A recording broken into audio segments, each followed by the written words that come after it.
대한민국 김포시에 있는 한 길거리. 세탁소 한 쌍의 외국인 커플이 세탁소 앞에서 서로를 바라보며 화를 내고 있습니다. 그들은 꽤나 긴 배낭 여행을 하는 듯 엄청나게. 큰 배낭은 물론 제대로 씻지 못해 꾀죄죄한 모습인데요. 외국인 여성은 자신의 남자친구를 향해 그러게. 왜 일정을 확인하지 않았냐는 말을 반복하며 화를 내고 있고, 남자는 그저 머리를 극적이며 한숨을 쉬고 있습니다. 그런데 바로 그 순간 세탁소 안에서 누군가 나오더니 외국인 부부에게 한마디를 건네는데요. 그의 말을 들은 외국인 커플은 갑자기 머리를 감싸쥐더니 울부짖는 듯한 소리와 함께 바닥에 주저앉아 눈물을 흘리기 시작합니다. 과연 세계 여행을 하던 중 한국을 방문한 외국인 부부에게는 무슨 일이 있었던 것일까요? 안녕하세요. 저는 현재 대한민국의 김포시에서 살고 있는 프랑스에서 태어난 라다르라고 합니다. 저와 동갑인 남편 슐트와 함께 한국에서 살고 있는 저희 부부는 이제 한국에 온 지 5개월밖에 되지 않았을 만큼 한국 생활에는 아직도 미숙한 것이 많은 부부인데요. 저와 남편은 프랑스에 있을 때에는 프랜차이즈 미용실을 공동으로 운영하던 부부였는데 꽤 인기가 많은 그런 유명한 미용실이었습니다. 저와 남편은 둘 다 헤어 디자이너로서의 길을 걷기 위해 미용 관련 학교에 다니던 중 프랑스의 한 미용학원에서 처음 만나게 되었고, 만난 지 불과 1개월 만에 결혼을 확정지은 다소 특이한 부부라고 할 수 있겠네요. 처음 프랑스에서 저와 남편이 공동으로 미용실을 오픈했을 때에는 손님이 그렇게 많지는 않았습니다. 특히 처음으로 저희만의 사업을 시작한 것이었기 때문에 어떻게 손님을 불러 모아야 되고 또 가게의 인테리어는 어떻게 구상해야 되는지 아무것도 몰랐던 저와 남편은 그저 잠을 줄여가면서 노동력으로 사업을 진행할 수밖에 없었고, 하루에 3시간 정도만 자면서 미용실을 알리기 위해 많은 노력을 했는데요. 하지만 이러한 노력 덕분인지 저희 부부의 미용실은 금방 유명해지게 되었고, SNS에서도 입소문을 타고 알려지게 되면서 하루에도 손님이 수백 명씩 한 번에 몰려오는 유명한 헤어샵으로 성장할 수 있었습니다. 계속해서 몰려오는 손님들에게 온 힘을 다하기 위해 저희는 잠을 거의 자지 않으면서 계속해서 헤어샵을 운영하게 되었고, 심지어는 야간의 시간까지 손님들의 머리를 해주게 되면서 점점 정신적, 육체적으로 지쳐가고 말았는데요. 저와 남편인 슐트는 처음으로 잡은 사업의 기회를 놓치고 싶지 않았고, 그만큼 간절했기에 밥도 제대로 먹지 않고 잠을 줄여가면서 헤어샵 사업의 일에만 몰두하게 되었습니다. 그런데 그렇게 약 1년 정도 일을 하게 되었을 때 슐트는 저에게 이제 그만 직원을 뽑아서 노동의 강도를 줄여야 되지 않냐는 말과 함께 이러다가는 서로의 건강이 무너질까 염려된다는 말을 하더군요. 하지만 완벽주의에 가까운 성격이었던 저는 슐트의 제안이 그렇게 달갑지 않았고, 오히려 내가 더 손님을 많이 받겠다면서 슐트에게는 그냥 쉬고 있으라는 화를 내고 말았습니다. 슐트는 고된 미용실의 일에 지쳤는지 제 말을 듣자 그저 한숨을 쉬고 자신의 방으로 떠나버렸고, 무려 일주일이 넘게 말을 하지 않는 생활을 하게 되었죠. 하지만 그날 아침 헤어샵 출근을 하기 위해 준비를 하던 중 마주하게 된 거울에 비친 제 모습은 초췌한 것을 넘어서서 정말 어딘가 아픈 사람처럼 보이는 것 같았고, 슐트가 왜 그렇게 직원 고용 부탁을 했는지 이해할 수 있었습니다. 너무 섣부르게 화를 냈다는 생각에 저는 슐트에게 미안하다며 이제 그만 직원을 뽑고 여유 있게 헤어샵을 운영하자는 말을 건넸고, 슐트 또한 정말 그렇게 해도 되겠냐면서 저를 따뜻하게 안아주더군요. 그런데 슐트와의 대화를 끝내고 그날의 손님을 받고 있던 도중 저는 점점 아랫배가 아픈 이상한 통증이 느껴졌습니다. 처음에는 그렇게 아프지 않았지만 손님의 머리를 하던 도중 식은땀이 날 정도로 몸이 이상한 것이 느껴졌고, 저는 곧바로 슐트에게 손님을 넘기고 가게 한쪽에 준비되어 있던 휴식용 소파에서 아픔을 참고만 있었습니다. 그런데 슐트는 제 몸에 이상함을 눈치챘는지 곧바로 저를 차에 태워 근처에 있던 큰 병원으로 이동하게 되었죠. 병원으로 이동하면서도 저는 손님을 받지 못하고 있는 가게가 계속해서 신경 쓰였지만 너무 아파서 말도 나오지 않을 지경이었습니다. 그런데 슐트와 함께 병원에 도착해 무려 5시간을 기다린 끝에 진료를 받을 수 있었던 저는 의사에게 전혀 예상하지 못한 진단을 듣고 말았습니다. 더군다나 저희 검진을 받으며 슐트의 검진도 함께 진행했는데 그래서 그런지 더욱 충격이 클 수밖에 없었죠. 의사분께서는 저를 보더니 대장암으로 보인다는 말과 함께 평소 식사를 거의 하지 않았거나 극단적인 스트레스 상황에 계속 노출되어 있었냐면서 지금으로서는 해줄 수 있는 것이 없다고 했고 남편인 슐트 또한 대장암으로 보이는 몇몇 증상들을 가지고 있다는 말과 함께 부부 모두가 이렇게 대처가 어려운 병에 걸려 자신도 너무 당황스럽다는 말만을 반복하시더군요. 실제로 저와 슐트는 헤어샵 사업 때문에 제대로 끼니를 먹지 못하는 날이 많았고 너무 배가 고픈 날에는 그저 간단한 패스트푸드로 식사를 해결하고 말았는데 아마도 이러한 식습관과 잠을 자지 못한 문제들이 암의 원인으로 생각되기도 했습니다. 의사분께서는 지금 상황에서는 그저 항암 치료와 함께 병원 입원을 해야 되나. 자신 또한 치료는 장담할 수 없다면서 저희 부부에게 선택을 하라는 황당스러운 말을 하시더군요. 하지만 저는 오히려 무언가 홀가분한 기분이 들기도 했고 정말 의사의 말이 사실이라면 치료의 가능성도 전혀 없다는 말이었기에 저는 입원을 하지 않겠다는 결정을 내리고 말았습니다. 슐트는 저를 보더니 미쳤냐면서 왜 치료를 포기하냐며 저의 어깨를 잡고 흔들었지만 이미 아무것도 해줄 수 없다는 의사분의 말에 그럼 우리가 뭘 할 수 있겠냐는 저의 말을 듣더니 그저 눈물만 흘리더군요. 곧바로 저는 슐트의 손을 잡고 병원 밖으로 빠져나왔고 일단 집으로 돌아와 곧바로 짐 정리를 하기 시작했습니다. 이제 시간이 얼마 남지 않았다는 것을 피부로 느끼게 되자 하루빨리 남은 시간을 의미 있게 보내고 싶었고 저는 슐트와 함께 꾸려나가던 헤어샵도 근처 봉사단체의 싼값에 가게를 넘기는 선택까지 하고 말았죠. 슐트는 계속해서 왜 치료를 포기하냐면서 이제부터라도 건강을 관리하면 되는데 왜 이렇게 극단적이냐고 얘기를 했지만 저는 이미 저와 슐트에게 남은 시간이 얼마 남지 않았다는 것을 알고 있었습니다. 실제로 슐트는 프랑스의 다른 대형 병원들에 저희의 상태를 설명하고 치료가 가능하냐고 물어보았지만 병원에서는 그저 입원을 하고 항암 치료밖에 할 수 있는 것이 없다는 똑같은 말을 했고 그러한 대답에 슐트도 어느 순간 체념하고 말더군요. 저는 슐트의 손을 잡고 지금처럼 걸어 다닐 수 있을 때 그저 남은 시간은 전 세계를 여행하며 자유로운 시간을 보내고 싶다고 했고 슐트 또한 제 말을 듣더니 오열하면서 저를 꽉 안아주고는 같이 준비하자는 대답을 해주었죠. 너무나 바쁜 미용실의 일 때문에 그 흔한 신혼여행도 가보지 못한 저와 슐트는 인생에서 처음으로 해외여행을 준비하게 되었고 저는 첫 여행지를 아시아에서 시작하고 싶었습니다. 제가 태어나고 살아온 나라와 전혀 반대되는 곳에서 여행을 하고 싶었고 그러면서 무언가 굉장히 후련한 마음이 들 것 같아서 내린 선택이었죠. 저는 인터넷을 통해 첫 번째 여행지를 아시아에서 최고 선진국이라는 일본으로 정한 뒤 슐트에게 항공권의 일정과 호텔의 일정만 부탁한다는 말을 남기고 마지막으로 남아있던 집을 팔기 위해 부동산 직원과 수십 번의 통화를 하게 되었습니다. 그렇게 약 일주일의 시간이 흘렀을 때 이미 저와 슐트는 조금씩 몸이 변화하고 있다는 것을 느꼈고 조금 무리해서라도 빨리 여행을 시작해야겠다는 마음에 슐트에게 항공권 일정을 조금 앞으로 당기자는 계획을 확정짓게 되었죠. 그렇게 여행의 일정 첫날 저와 슐트는 인생의 마지막일지 모르는 해외여행의 첫 비행기에 몸을 실었고 여행의 준비로 너무나 긴장된 상황이 유지된 나머지 출발한 비행기에서 곧바로 잠에 들고 말았습니다. 얼마나 시간이 지났을까?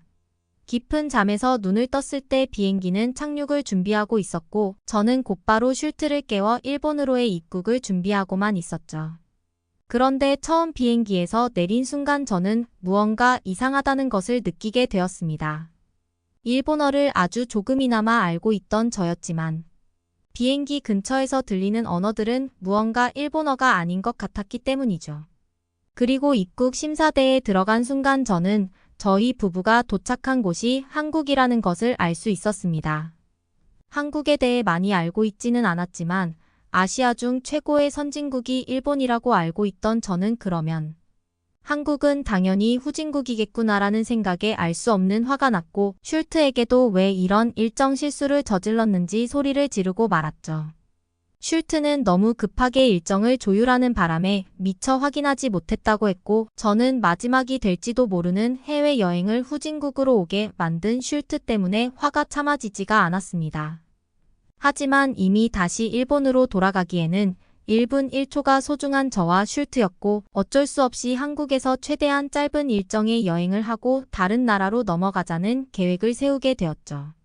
그런데 입국 심사를 마치고 한국의 길거리로 나온 저와 슐트는 크게 놀랄 수밖에 없었는데요. 제가 인터넷으로 찾아본 일본의 길거리보다 훨씬 더 깨끗하고 큰 건물들이 한국의 길거리에는 매우 당연한 듯이 세워져 있었고 심지어 공항 근처여서인지 한국인뿐만 아니라 다양한 외국인들도 그저 행복한 표정을 지으며 한국을 즐기고 있었기 때문입니다. 만약 진짜 한국이 후진국이었다면 외국인들도 오지 말아야 당연한데 저는 점점 더 많이 보이는 외국인들의 모습에 제가 뭔가 착각한 게 있나 생각할 정도였죠. 특히 저는 처음에 공항 근처이기 때문에 이렇게나 도시가 살기 좋게 인프라가 구성되어 있는 것인가라는 생각이 들었습니다. 또한 저와 슐트는 아무런 계획 없이 무작정 지하철을 타고 다른 지역으로 이동해도 유지되는 살기 편한 한국의 도시 인프라에 계속 당황할 수밖에 없었죠. 특히 한국의 지하철은 프랑스에서는 상상도 못할 정도의 여러 시설들이 마치 커뮤니티 시설처럼 지어져 있었고 일본이 아닌 프랑스보다 더 살기 좋은 도시 시스템이 이미 만들어져 있었는데요. 더욱 소름이 돋았던 것은 지하철이 매우 정확한 시간에 온다는 사실이었습니다. 프랑스에서는 지하철을 타려면 최소 약속 시간보다 한두 시간은 여유가 있게 행동해야 했지만 한국은 휴대폰 어플을 이용해 확인하면 정말 정확한 시간에 지하철이 들어오고 나갔기 때문이죠. 특히 지하철 내부에 설치되어 있는 쉼터나 공용 자판기, 심지어 무료로 휴대폰을 충전할 수 있는 시설들은 단 한 번도 프랑스에서 보지 못한 것이었기 때문에 기가 막힐 노릇이었습니다. 실제로 저와 슐트는 휴대폰에 배터리가 거의 없었고 그것을 무료로 이용했는데 너무나 빨리 충전되는 고속 충전 시스템에 이런 것을 무료로 쓸 수 있는 나라가 있었다는 사실에 점점 더 당황하고 말았죠. 그저 시간 때우기용으로 한국 여행을 마무리 지으려던 저와 슐트는 마음을 고쳐잡고 진짜 한국을 즐길 수 있는 의미 있는 여행 계획을 새롭게 세우기 시작했습니다. 그쯤 되니 오히려 단 한 번도 겪어보지 못한 최첨단 나라인 한국으로 오게 만든 슐트의 실수가 고맙게 느껴질 지경이었죠. 저희는 한국의 지도를 펴고 제일 먼저 눈에 보이던 이름이 특이한 고향이라는 도시로 여행을 확정 지은 뒤 한국의 지하철을 이용해 김포시로 이동하기 시작했습니다. 놀랍게도 지하철 내부에는 저희와 같은 짐이 많은 여행객들을 위한 전용 좌석과 쉼터가 준비되어 있었고 한국인들은 너무나 당연하다는 듯이 저와 슐트가 지하철에 탑승하자 그곳으로 안내를 해주었죠. 눈에 보이는 한국인들 모두는 세상에서 제일 친절한 사람들처럼 느껴질 정도였고 몇몇 한국인들은 저희를 보더니 어디로 여행을 가냐면서 김포시에서 유명한 한식집이나 유명 명소들을 가르쳐 주기도 했습니다. 프랑스에서는 길거리에서 누군가가 말을 걸면 곧바로 경찰을 불러야 된다는 편견이 있을 정도로 살기 위험한 곳이었지만 한국은 어디를 가나 그런 위험은 느껴지지 않았고 오히려 따뜻한 기운만이 가득한 나라였죠. 더운 여름날이었지만 지하철에서 에어컨이 끊기지 않고 나온다는 사실에 프랑스에서 살아오던 시간이 너무나 아깝다는 생각이 들 때쯤 저와 슐트는 무사히 김포시에 도착하게 되었습니다. 지하철역 근처 호텔에 짐을 내려놓고 김포시를 걸어 다니기로 한 저와 슐트는 곧바로 지하철 밖으로 나와 한국의 길거리를 즐기기 시작했죠.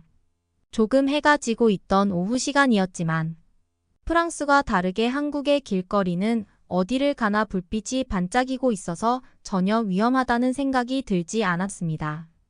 이미 그러한 시간이라면 프랑스에서는 범죄를 예방하기 위해 집에 돌아가야만 했지만 한국에서는 하루 24시간을 모두 안전하게 활용할 수 있고 밖을 돌아다닐 수 있다는 사실에 가슴이 두근거리고 너무나 놀라웠죠. 그런데 길을 걷다 보니 눈앞에 무언가 이상한 가게가 보이더군요. 음식점도 아닌 것이 옷가게도 아닌 것 같은. 그 가게는 가까이 다가가면 다가갈수록 정체를 알 수 없는 이상한 가게였습니다. 그런데 한국말을 전혀 하지 못해서 가게 내부를 유리창으로 들여다본 저와 슐트는 눈앞에 펼쳐진 광경에 좌절감을 느끼고 말았는데요. 그곳에는 프랑스에서는 제대로 비싸서 쓰지도 못한다는 고급 세탁기는 물론 건조기와 함께 또 다른 한쪽 구석에는 세탁물을 기다리고 있는 한국인들이 커피를 마시면서 느긋하게 기다리고 있었기 때문입니다. 프랑스에서 만약 이러한 가게가 있다면 단 하루 만에 전부 도둑 맞아서 망해버릴 가게였는데 한국에서는 이러한 길거리 세탁소가 너무나 당연한 듯 한국인들도 그저 마음 편하게 세탁물을 기다리고 있더군요. 마침 빨래를 할 것이 있었던 저와 슐트는 그 세탁기를 이용해 보기로 했고 가게 안에 있던 한국인의 도움을 받아 약 30분 정도의 시간 만에 깔끔한 세탁물을 얻게 되었죠. 한국인들은 얼마나 돈이 많은지 그 작은 가게 안에 수십 대의 세탁기가 있었고 심지어 24시간 동안 운영한다는 안내문구는 역시나 놀라울 정도였습니다. 그리고 바로 그때 저와 슐트는 세상에 이런 나라가 있었구나라는 생각과 함께 갑자기 한국에서 살고 싶다는 새로운 삶의 의지마저 생길 정도였죠. 그런데 바로 그 순간 누군가 저희에게 한국으로 여행을 왔냐면서 말을 걸어오더군요. 자신을 대학병원 의사라고 소개한 그 한국인은 저와 슐트를 보더니 배낭여행을 하는 것이냐며 유창한 영어로 대화를 걸었고 저와 슐트는 저희가 한국에서 겪은 감정들과 왜 여행을 시작했는지의 이유를 가게 한쪽에 준비되어 있던 대기실에서 커피를 마시며 대화를 나눌 수 있었습니다. 그런데 저희 말이 끝나기 무섭게 자신을 의사라고 소개한 그 한국인은 잠깐 생각에 빠지더니 이제 세탁물이 곧 끝나는데 그게 끝나는 대로 근처에 있는 자신의 병원에서 정밀 검사를 한번 받아보지 않겠냐는 말을 해주더군요. 처음에는 너무나 당황스러웠지만 그 한국인 의사는 아무래도 대장암이라면 지금 하루 정도의 여행을 하며 배의 통증에 대한 증상이 있어야 정상인데 그러한 증상이 전혀 없는 것이 의문스럽다는 말과 함께 진단비는 자신이 지불을 할 테니 곧바로 병원으로 따라오라는 고마운 제안을 했습니다. 그리고 놀랍게도 저와 슐트는 그 한국인 의사의 도움을 받아 진행한 정밀 검사에서 그저 단순한 위험 그리고 맹장에 대한 진단을 각각 새롭게 받을 수 있었습니다. 현재라는 이름을 가진 그 의사분은 이것도 하늘이 도와준 복이라면서 저와 슐트를 향해 운이 너무나 좋았다고 했고 이제 남은 시간은 한국에서 행복한 여행을 즐기다. 새로운 삶을 준비하면 될 것 같다는 눈물이 날 것만 같은 최종 진단을 내려주었죠. 단 하루의 인연으로 새로운 인생을 받아들 수 있었던 저와 슐트는 병원 밖으로 나와 계속해서 눈물을 흘리고 말았습니다. 그리고 약 6개월의 시간이 지난 지금 저와 슐트는 기적을 선물 받은 한국의 김포시에서 외국인 전용 헤어샵 오픈을 준비하고 있습니다.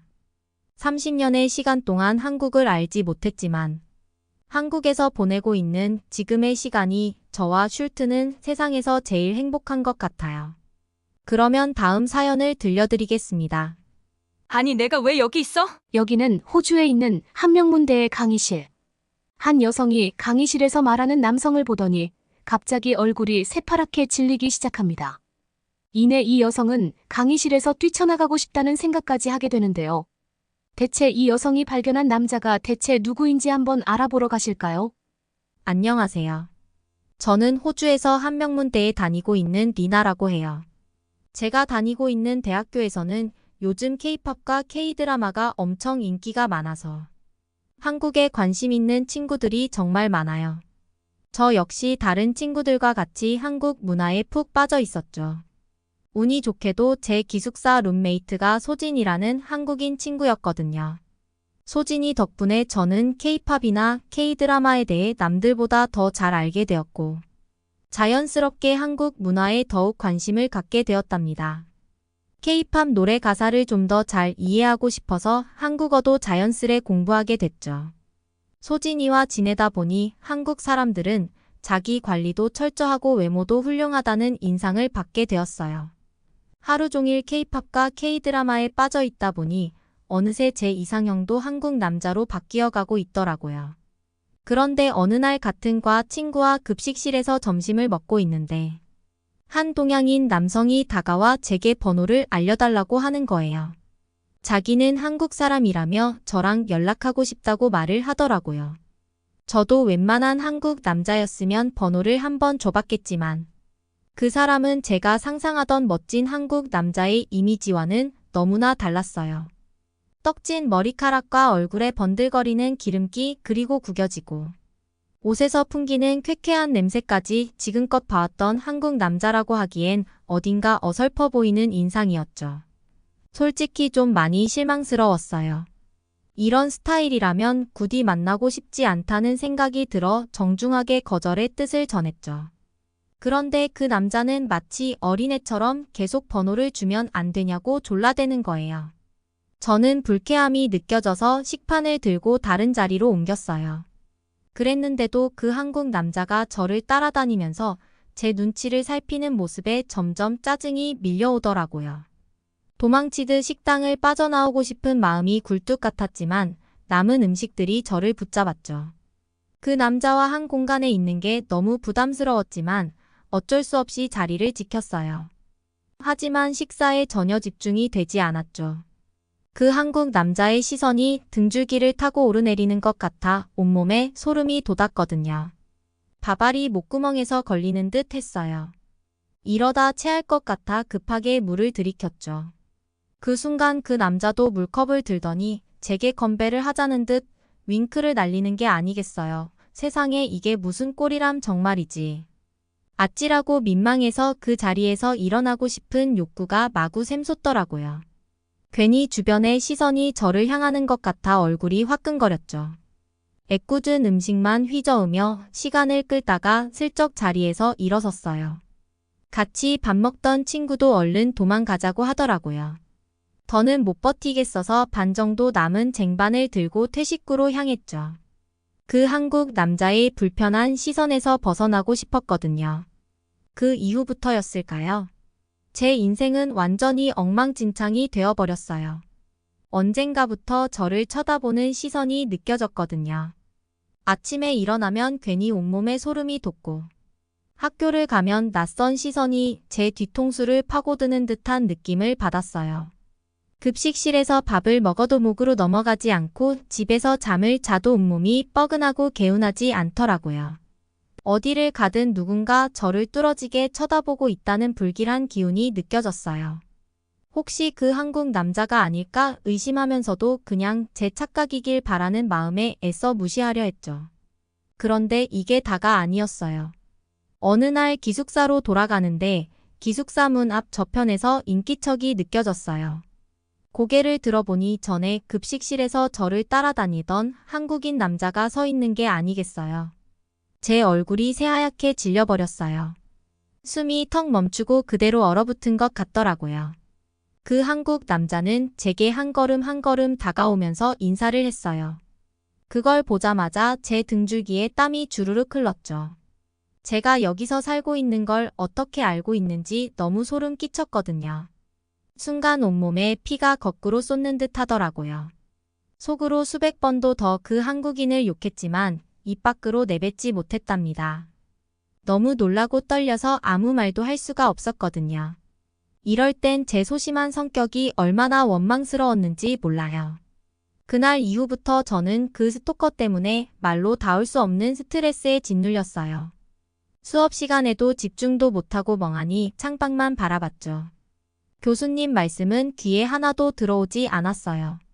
가끔 시선을 느끼고 고개를 돌리면 그 자식이 창문 너머로 저를 뚫어지게 쳐다보고 있었죠. 소스라치게 놀라 비명을 지를 뻔했어요. 예전에는 숨어서라도 저를 쫓아다녔는데 이제는 대놓고 쫓아다니는 것 같더라고요. 어느 날에는 도서관에 가서 책을 빌리려고 앞에 서 있는데 난데없이 누군가 제 어깨를 툭 치는 게 아니겠어요. 고개를 돌려보니 그 자식이 씩 웃으며 서 있더군요. 그 순간 기겁해서 쥐고 있던 책을 떨어뜨리고 소리를 지르고 말았어요. 그 소리에 주변 사람들이 다 저를 쳐다봤죠. 그때 너무 부끄러워 얼굴이 화끈거렸어요. 그렇게 며칠을 더 버텼지만 점점 지쳐갔어요. 살이 점점 빠지고 휑해지는 제 모습을 본 이는 깜짝 놀라 매일같이 괜찮냐고 물어봤죠. 매일 아침엔 항상 제가 먼저 밝게 인사했는데 이젠 그것조차 할 힘이 없었거든요. 저는 괜찮다고 그냥 좀 피곤해서 그렇다고 둘러댔죠. 이런 걸 소진이한테 말을 하게 되면 정이 많은 소진이는 해결해 주겠다며 분명히 나설 걸 알고 있었거든요. 그렇게 되면 소진이까지 스트레스를 받게 될 테니 저는 쉽사리 그 한국 남자 얘기를 할 수 없었어요. 하지만 소진이는 걱정하는 말투로 집요하게 무슨 일이 있는 게 아닌지 계속 물어보더라고요. 결국 소진이는 걱정스러운 말투와 함께 집요하고 끈질긴 질문 공세에 저는 마음이 흔들리게 되었답니다. 결국 터질 듯한 답답한 마음을 주체하지 못하고 모든 사실을 털어놨죠. 모든 걸 다 말하면서도 제게 느껴지는 소진이의 따뜻한 눈빛에 눈물이 왈칵 쏟아졌어요. 제 얘기를 다 들은 소진이는 어이없다는 듯이 저한테 물어보더라고요. 그 남자 인상착의가 혹시 후줄근한 빨간 옷에 이상한 갈색 뿔테 안경을 썼냐고 말이에요. 제가 어떻게 알았냐고 물어보자. 소진이는 깊은 한숨을 푹 내쉬면서 그 남자는 한국인이 아니라 중국인이라고 말을 하는 거 아니겠어요? 순간 망치로 머리를 세게 얻어맞은 것 같았죠. 멍해진 정신으로 이의 말을 듣고 있자니 이전에도 그 중국인 남자한테 스토킹 당한 적이 있다고 말을 하더라고요. 그 말을 듣자마자 얼마나 충격 먹었는지 몰라요. 소진이는 화가 머리끝까지 치밀어 올라 직접 그 자식 앞에 가서 대판 한마디 했다고 하더라고요. 계속 쫓아다니면 네 얼굴을 사진 찍어 학교 게시판에 스토커라고 소문을 낼 거고 경찰에도 신고하겠다고 단호하게 말을 했대요. 그 뒤로 그 자식은 소진이 앞에 얼씬도 못했다고 하더라고요. 소진이가 그런 놈들은 그렇게 단호하게 한마디를 해줘야 한다고 했지만 소심하고 내성적인 저에겐 상상조차 할 수 없는 일이었어요. 그 자식 앞에만 서면 다리가 후들후들거리는데 어떻게 당당히 맞서 싸울 수 있겠어요. 소진이는 안타까운 눈빛으로 저를 바라보더니 자기가 돌아다닐 때 그 자식이 나타나면 자기에게 꼭 알려달라고 했죠. 그로부터 며칠 후 저희는 함께 식사를 하러 가기로 했어요. 그런데 강의실을 나서는 순간 어딘가 소름 끼치는 느낌이 확 느껴지더라고요. 역시나 멀리서 그 중국인 자식이 저를 보고 씩 웃고 있었거든요. 그 모습을 보는 순간 무릎에서 힘이 쭉 빠지면서 주저앉을 뻔했어요. 저는 겨우 정신을 차리고 소진이의 팔을 붙잡고는 벌벌 떨리는 손가락으로 그 자식을 가리켰죠. 소진이는 그 자식에게 달려가 이전에는 나를 쫓아다니더니 이번에는 자기 친구냐며 어떻게 그렇게 변하질 않냐고 소리치며 뭐라고 하더라고요. 그 중국인은 소진이의 얼굴을 보고 주춤하는 기색이 보였어요. 소진이는 이어서 전에 말했듯이 이 친구 앞에 머리털 하나라도 보이면 바로 네 면상을 사진 찍어서 스토커라고. 학교 정문에 대자보를 붙이고 경찰에 신고할 거라고 했어요. 그 중국인은 이를 바득바득 깨물면서 한 대 칠 기세로 소진이한테 왜 자기가 좋아하는 애한테 표현하겠다는데 네가 뭔데 중간에서 난리냐고 뭐라 하더라고요. 저는 그 중국인이 소진이에게 해코지할까 봐 너무 무서웠는데도 이는 눈 한 번 깜빡이지 않고 리나가 불편해하니까 더 이상 쫓아다니지 말고 꺼지라고 하는 거 있죠. 그 중국인은 주먹을 꽉 쥐더니 파들파들 떨면서 휙 뒤돌아서 가버리더라고요. 자기가 하고 싶은 말을 당당하게 하는 소진이 모습이 너무 부러워 얼마나 닮고 싶었는지 몰라요. 그 뒤로 그 중국인 스토커는 더 이상 제 눈앞에 보이질 않더라고요. 그러던 어느 날 소진이와 저는 한국과 그 주변 아시아 국가들에 대해서 배울 수 있는 동아시아 문화라는 강의를 듣고 있었는데 충격적인 장면을 보게 됩니다. 그날 교수님께서는 요즘 K-팝이 얼마나 사랑받는지 열심히 설명해주고 계셨어요. BTS와 블랙핑크 그리고 아이브 같은 그룹들 덕분에 K-팝의 인기가 하늘을 찌르고 있다고 말씀하시더라고요. 이 아티스트들이 어떻게 전 세계인들을 빠지게 했는지 듣다 보니 절로 고개가 끄덕여졌답니다. 그뿐만 아니라 요즘은 한국어를 배우는 사람도 엄청 늘었대요. 한국어가 전 세계에서 6번째로 많이 배우는 언어가 되었다니 저마저도 놀랍더라고요. 그러면서 교수님께서도 최근에 한국어 공부에 푹 빠지셨다고 말씀하시는 거 있죠. 한국어를 배우게 된 계기가 재미있는데 최근에 기생충과 올드보이 같은 걸작 한국 영화를 보시고 반해버리셨대요. 그리고 교수님께서는 한글을 배우면서 자연스럽게 한글의 유래에 대해서 관심 갖게 되었다고 하시더라고요. 한글의 유래를 알아보다 보면 세종대왕께서 빠질래야 빠질 수 없죠. 워낙 한글을 과학적이고 효율적으로 만드신 분이시잖아요. 그래서 교수님도 자연스럽게 세종대왕의 업적에 감탄할 수밖에 없었다고 하시던데. 저도 교수님 말씀을 들으니 예전에 처음 한국어를 공부할 때가 생각이 나더라고요. 교수님께서는 한글에 대해서 추가로 놀라운 사실을 알려주셨어요. 바로 한글이 만들어지는데 고작 2년밖에 걸리지 않았다는 사실이에요.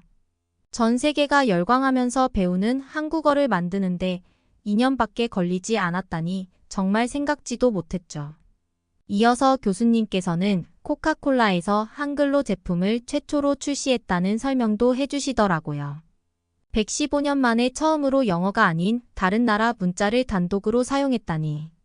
정말 역사적인 일이 아닌가 생각이 들었답니다.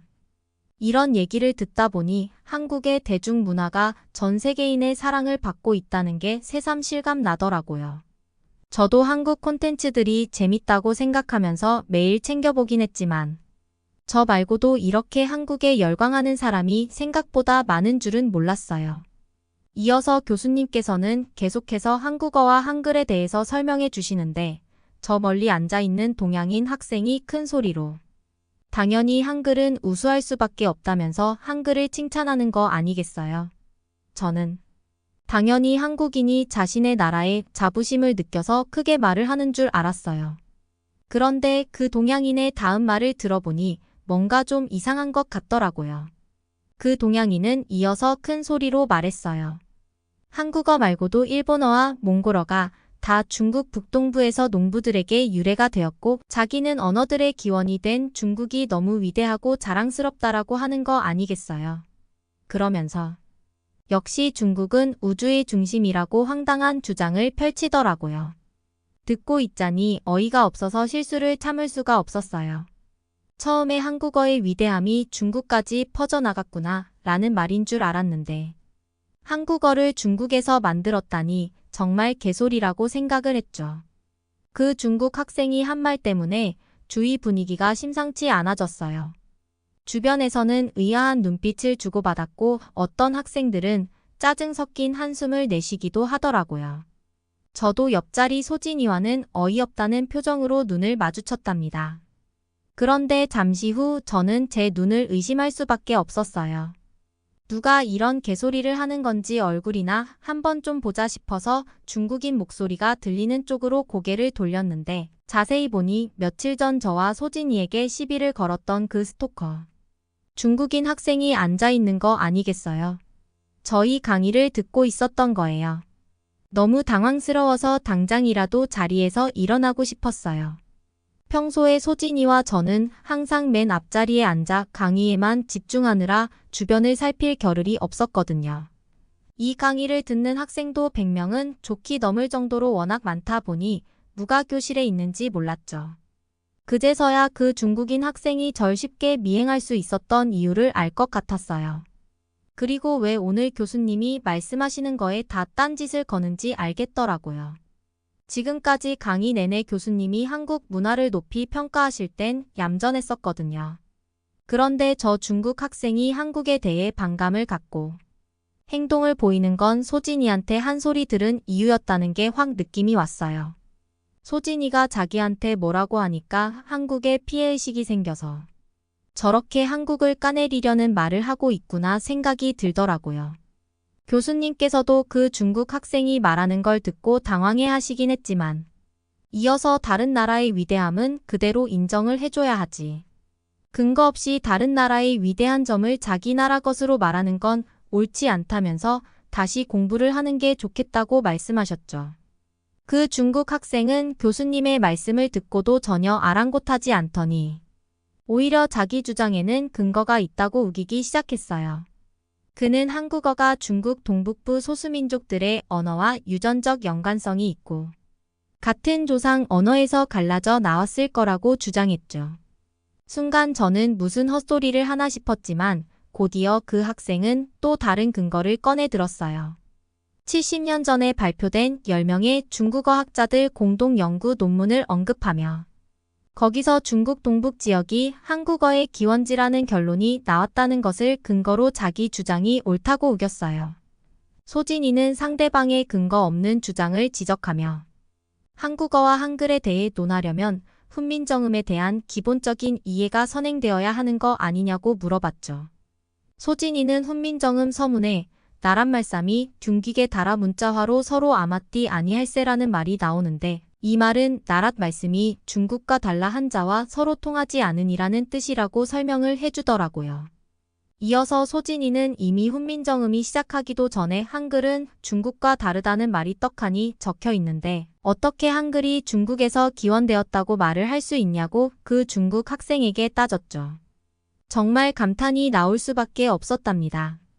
한글이 중국어와는 전혀 다른 독자적인 문자 체계임을 정말 논리적으로 설명한 거잖아요.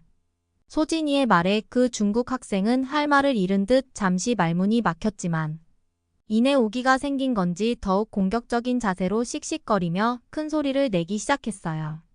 그 중국 학생은 중국이 맘만 먹으면 그 대단한 한글도 짓밟아버릴 정도로 힘이 좋은데 한글이 대수냐는 말을 하더라고요.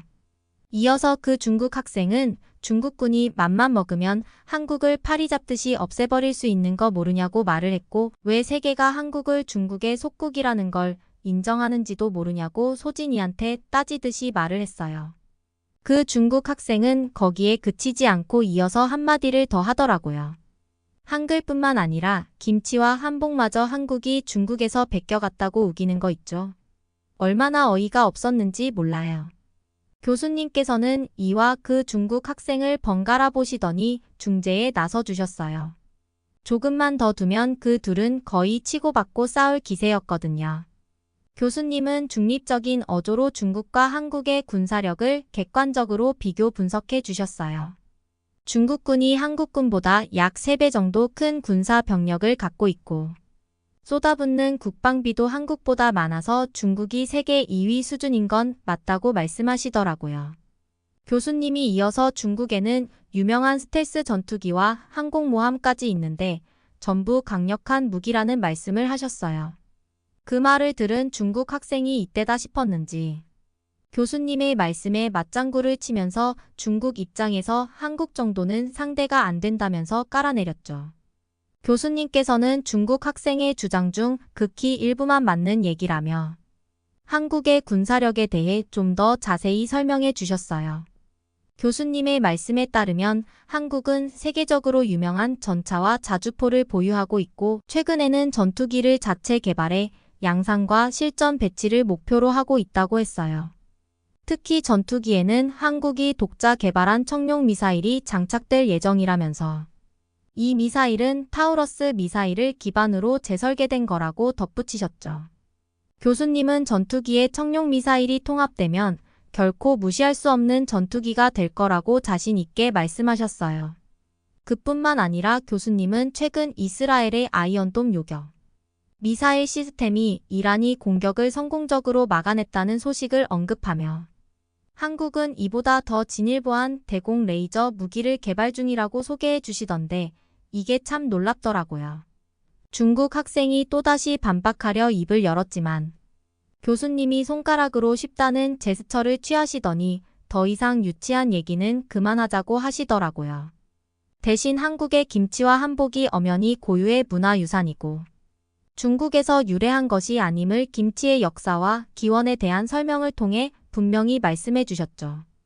교수님은 김치는 한국 고유의 전통 발효식품으로 중국의 파오차이보다 약 15년 정도 앞선다면서 그 유래가 삼국시대까지 거슬러 올라간다고 강조하시더라고요. 중국의 것을 모방한 게 아니라 한국인들의 지혜가 만들어낸 독창적인 음식이라고 말씀하셨답니다. 이어서 교수님은 한복 역시 중국의 한푸와는 다른 한국만의 고유한 전통의상임을 설명해 주셨어요. 한복의 기원 또한 삼국시대로 추정되는데 고구려 고분 벽화와 신라 백제의 유물에서도 그 흔적을 찾아볼 수 있다는 설명이었죠.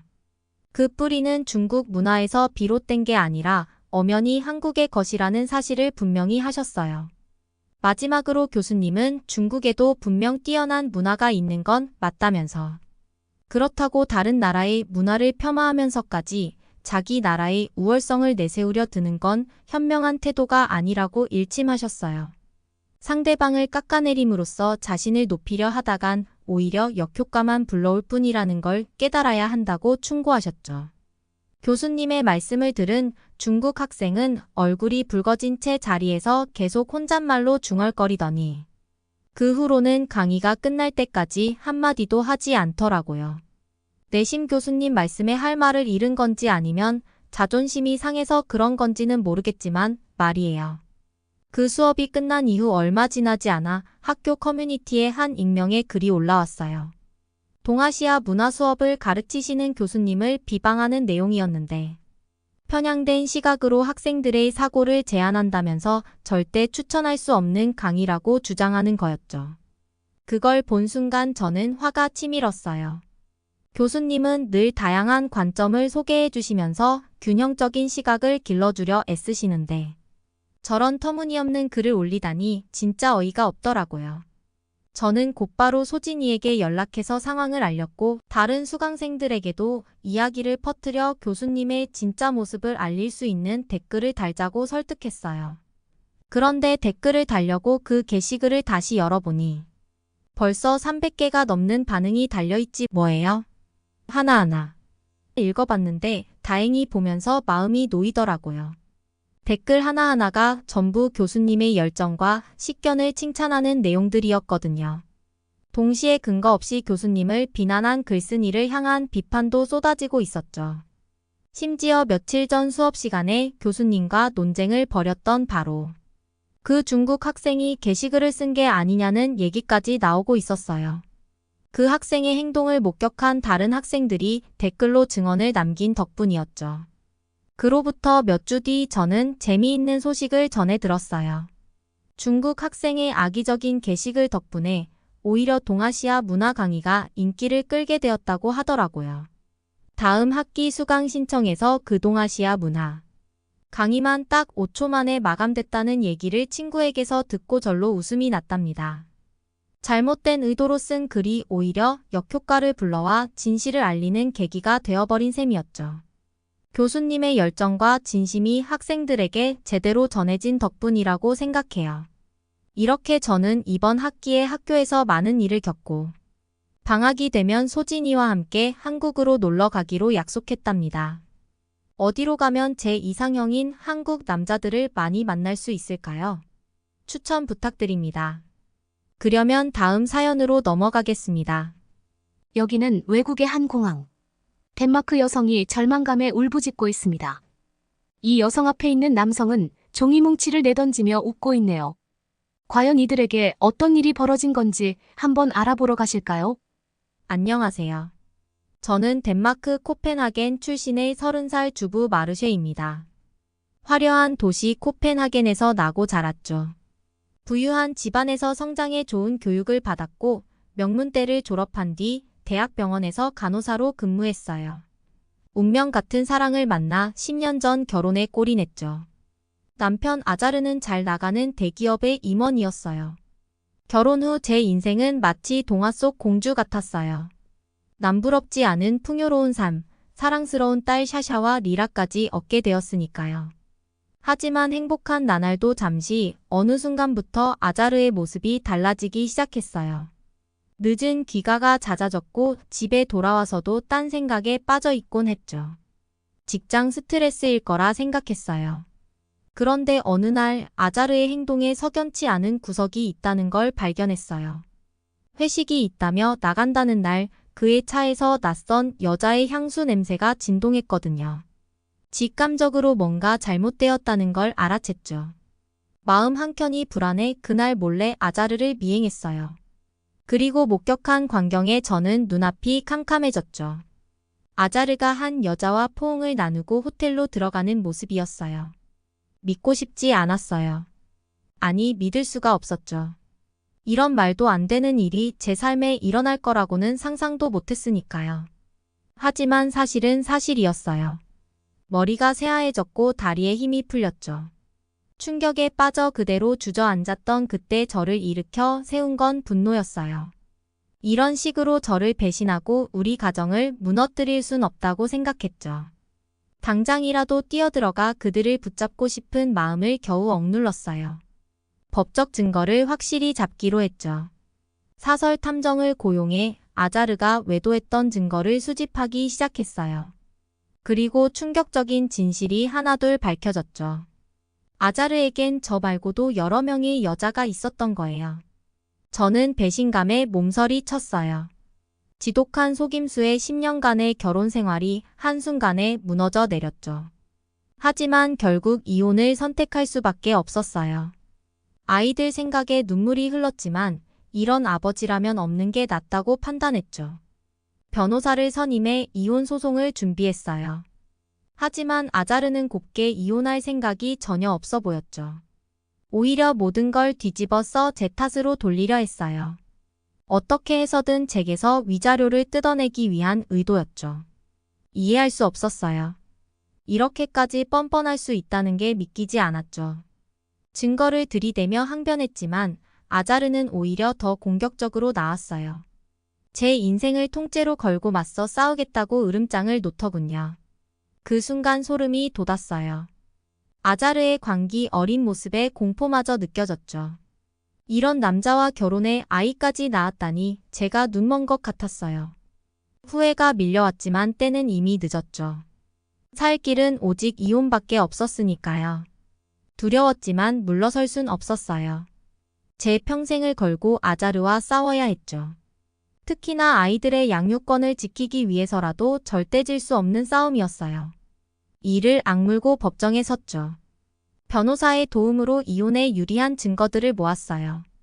아자르의 외도는 물론 가정폭력까지 했던 일들을 낱낱이 밝혀냈죠. 하지만 재판부는 쉽게 판결을 내리지 않았어요. 오히려 화해할 것을 종용하기까지 했죠. 이해가 안 갔어요. 억울함에 치를 떨면서도 이 부조리에 맞서 싸웠죠. 아자르의 만행을 법정에서 적나라하게 까발리는 일까지 마다하지 않았어요. 그 과정이 얼마나 모욕적이고 고통스러웠는지 모릅니다. 하지만 포기할 순 없었어요.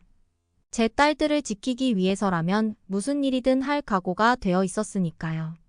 아자르와의 진흙탕 싸움은 1년 넘게 이어졌어요. 그 시간 동안 저는 거의 죽을 둥 살둥하며 버텼죠. 그런데 믿었던 법마저 저를 배신했어요. 판사는 공정하지 못한 판결을 내렸어요. 아자르의 외도를 인정하면서도 위자료는 지급하지 않는다더군요. 심지어 아이들의 친권마저 아자르에게 넘어갔죠. 세상이 무너지는 느낌이었어요. 패배감에 빠져 방황할 때쯤 친정엄마가 손을 내밀어 주셨죠. 힘든 시기에 잠시 한국에 가서 쉬라는 거였어요.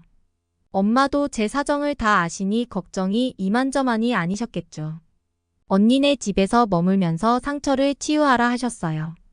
한국행을 고민했어요. 내 집을 떠난다는 게 두려웠거든요. 하지만 머릿속은 온통 아자르와 딸들 생각뿐이라 숨 쉴 틈도 없었죠. 이대로는 미쳐버릴 것 같았어요. 새로운 환경에서 잠시나마 마음의 평화를 찾고 싶었어요. 그렇게 덴마크를 떠나기로 결심했죠. 짐을 꾸리는 와중에도 딸들 생각에 가슴이 미어졌어요. 아이들 품에 안겨 펑펑 울고 싶은 마음을 꾹 눌러 담았죠. 엄마가 더 강해져야 우리가 다시 만날 수 있으니까요. 긴 비행 끝에 인천공항에 도착했어요. 한국에 온 건 처음이었죠. 설렘 반 두려움 반이었어요. 그런데 제 눈앞에 펼쳐진 광경에 놀랄 수밖에 없었어요. 초현대식 공항시설과 친절한 직원들의 응대가 낯설면서도 신선했죠. 언니 부부와 합류해 서울로 왔어요. 도심을 가로지르는 넓은 도로 빽빽이 들어선 고층 빌딩들, 분주히 오가는 사람들. 이국적인 풍경에 절로 감탄이 나왔어요. 덴마크와는 사뭇 다른 분위기였죠. 언니네 집에 도착해서도 놀라움은 끊이질 않았어요. 현대식 아파트 단지에 위치한 언니 집은 세련되고 아늑했죠. 낯선 곳에서 느껴지는 포근함이랄까요. 마치 제 집처럼 편안한 기분이 들더라고요. 하지만 상처 입은 마음은 쉽게 나아지지 않았어요. 웃어보려 해도 억지 웃음만 나왔죠. 언니는 걱정스러운 눈빛으로 절 바라봤어요. 제 슬픔에 공감하면서도 더 이상 깊은 수렁으로 빠지지 말라는 온도였죠. 일상의 리듬을 찾아보려 노력했어요. 아침 일찍 일어나 한강을 따라 조깅도 하고 매일 새로운 서울 구석구석을 탐험하기도 했죠. 화려한 도시의 밤거리를 거니며 생각에 잠기는 시간도 가졌어요. 하지만 아자르에게 받은 상처는 좀처럼 아물지 않았어요. 외로움과 배신감에 몸부림치던 어느 날 한 통의 전화를 받게 됐어요. 아자르였죠. 제게 연락을 한 이유가 딱 하나 있었어요. 제가 한국에 있다는 걸 알고 아이들과 영원히 떨어뜨려 놓겠다는 협박이었죠. 저는 경악을 금치 못했어요. 아자르의 관계가 여기까지 뻗쳐 오리라곤 상상도 못했거든요. 극도의 공포심에 휩싸였지만 동시에 엄마로서의 본능도 꿈틀거렸죠. 내 아이들을 지켜야 한다는 일념 하나로 맞서기로 했어요. 더는 피하지 않기로 했죠. 제 미래와 행복을 위해, 아이들과 함께할 소중한 시간을 위해 반드시 이겨내야만 했어요. 법적으로 다시 한번 대응하기로 했죠. 이번에는 물러서지 않고 끝까지 싸워보기로 마음먹었어요. 그러던 중 우연히 한강에서 조깅을 하다가 한 남자를 만났어요. 동건이라는 이름의 눈부신 미소를 가진 남자였어요. 홀로 아이를 키우는 미혼부라고 했죠. 겪은 일이 있어서 한편으로 걱정이 되었지만 아주 정중하고 조심스럽게 다가오는 동건이 덕분에 천천히 서로의 아픔을 알아가며 마음을 터놓게 되었어요. 동건이는 제 이야기를 들어주는 것만으로도 큰 힘이 되어줬죠. 함께 밤새 걸으며 마음속 깊은 얘기를 나누곤 했어요. 서로에 대한 신뢰가 싹트기 시작했고 어느새 사랑이라는 감정도 자라나고 있었죠. 덴마크로 돌아가야 할 시간이 다가오자 저는 망설였어요. 동건과의 이별이 너무 아쉬웠거든요. 그런데 그때 동건이 놀라운 말을 꺼냈어요. 함께 덴마크로 가자는 거였죠. 제 곁을 지켜주겠다고, 아이들의 아빠가 되어주겠다고 했어요. 눈물이 왈칵 쏟아졌어요. 세상에 이런 행운이 있을까요? 기나긴 터널을 지나 드디어 빛이 보이기 시작한 것 같았죠. 동건과 함께라면 못 이겨낼 역경이 없을 것만 같았어요. 새 삶에 대한 희망이 피어올랐죠.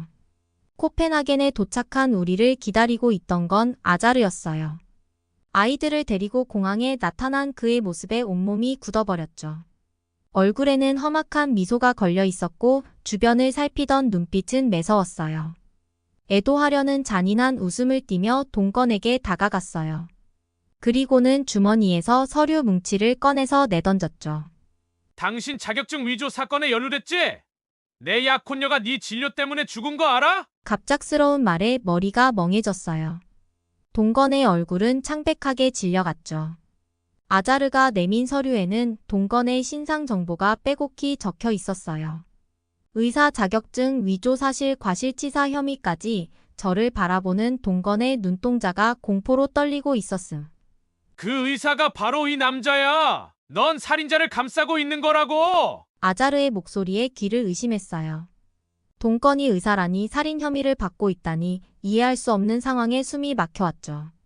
아자르는 서류를 흔들며 웃음을 터뜨렸어요.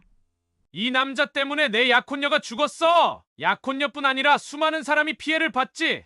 자격증 위조한 의사를 감싸주는 네가 더 나쁜 거야. 그 말을 듣는 순간 모든 걸 깨달았어요. 이 모든 게 아자르가 꾸민 함정이라는 걸 처음부터. 저를 궁지로 몰아넣기 위한 계략이었다는 사실을. 하지만 이미 늦었어요. 아자르의 신고를 받고 출동한 경찰이 공항에 도착한 거죠. 동건은 현장에서 체포됐고 저를 바라보는 눈빛은 절망으로 가득 찼어요. 하지만 저는 충격과 혼란에 휩싸여서 동건에게 아무 말도 할 수 없었어요. 아자르가 제시한 증거들이 너무 명백했거든요. 동건이는 경찰차에 실려갔고 전 그 자리에 주저앉고 말았습니다. 눈물이 왈칵 쏟아졌어요. 아자르의 계략에 넘어간 제가 동건을 의심한 죄가 너무 싫었죠. 하지만 다시 일어설 수밖에 없었어요. 동건의 결백을 밝히고 진실을 찾아내야 했으니까요. 이를 악물고 일어섰습니다. 변호사를 선임해 동건의 사건을 맡긴 지 며칠이 지났을까요?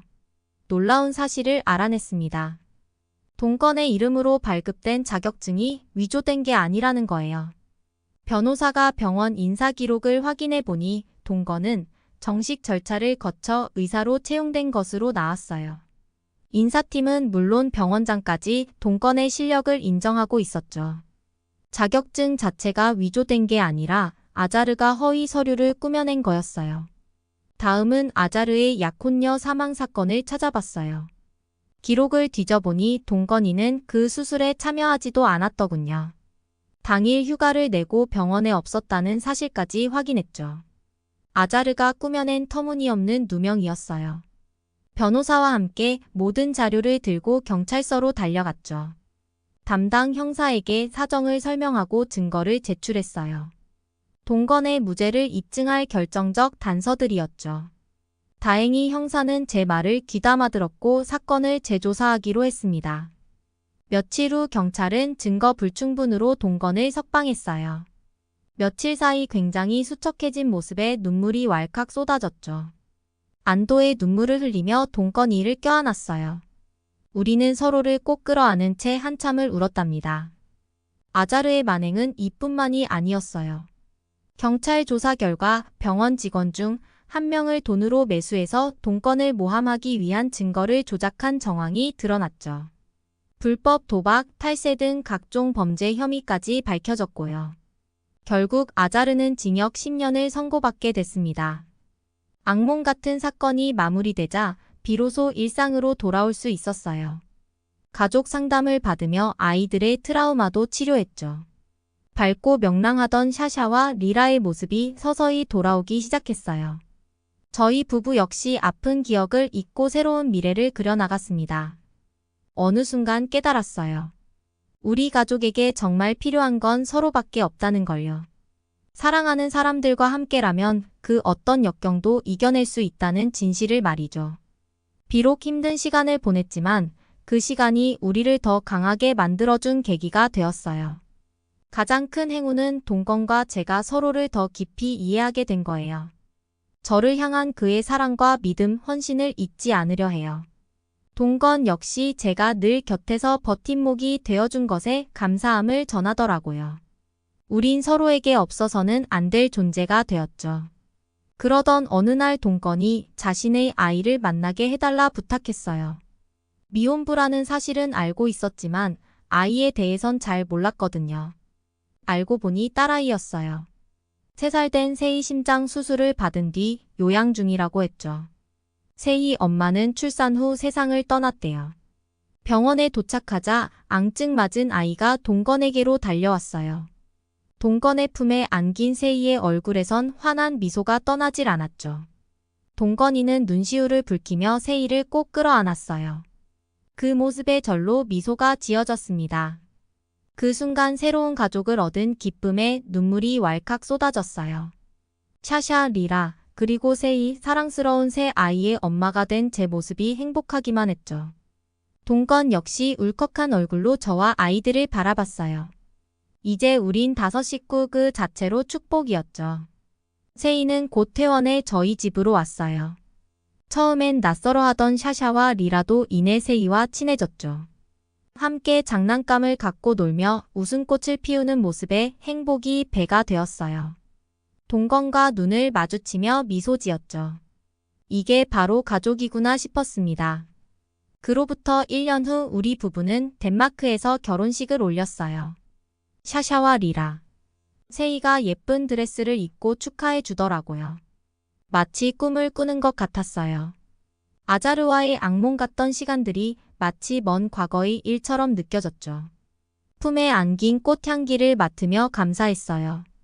포기하지 않고 싸워준 제 자신에게 사랑으로 절 지켜준 동건에게 그리고 이 모든 인연의 시작이 된 한국의 고마움을 전하고 싶더라고요. 동건과의 만남이 기적 같았듯 앞으로의 날들도 작은 기적의 연속이 되리라 믿어요. 결혼한 지 몇 달 후 우리에게 선물이 찾아왔어요. 저는 다시 엄마가 될 준비를 하고 있었죠. 동건이는 좋아서 어쩔 줄 모르더라고요. 태명은 서울이에요. 첫 만남의 도시이자 운명의 인연을 만난 곳의 이름을 따서 지었죠. 우리 가족에겐 특별한 의미가 있는 이름이에요. 집 근처에서 작은 카페도 차렸죠. 동건이는 세일을 돌보며 커피를 내리고 전 직접 구운 디저트를 만들어요. 샤샤와 리라는 방과 후 카페에서 숙제를 하죠. 매일이 즐겁고 감사할 따름이에요. 곧 태어날 서울이와 함께할 미래가 그려져요. 여러분은 어떻게 보셨나요? 응원과 격려의 한마디씩을 댓글로 남겨주시기 바랍니다. 사연자분들께 전달해드리겠습니다. 실제 사연 제보를 받고 있습니다. 채택되신 분께는 작은 선물도 보내드리고 있습니다. 저희의 사연이 여러분의 하루에 작은 힘이 될 수 있었으면 좋겠습니다. 감동적인 사연을 주변 분들과 이야기 나눠보세요. 더욱더 좋은 영상으로 다시 찾아뵙겠습니다.